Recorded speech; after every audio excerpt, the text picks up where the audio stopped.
Let's talk about the US, because there are a lot of Fed speakers out this week, but we're yet to have that first rate cut. What's your assessment now, given all the latest data points and some of the more hawkish commentary we're still getting from the Fed? Well, look, my view is this. I think Fed speak at the moment is rather like Robert Graves', I think it's Robert Graves' definition of hell, which is words repeated endlessly until they all but lose their meaning. So I think that's what we're being subjected to. My own view is I look at every single measure of inflation and I can see it slowly, and I stress slowly, declining towards a 0.2% month-on-month rate, which is the magic secret to achieving 2% annualized rate.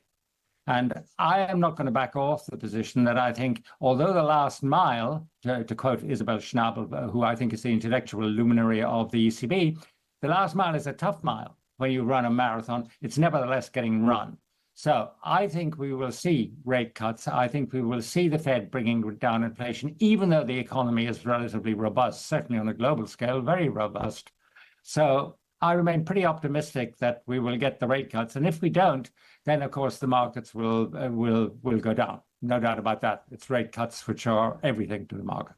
David, you preempted my final question. I'm sure you knew it was coming. The markets in the round at the moment, given everything you've said, and we've had a holistic to a deep drill from you on so many topics, where do you think equity markets, I should say, rather than markets, are placed at the moment?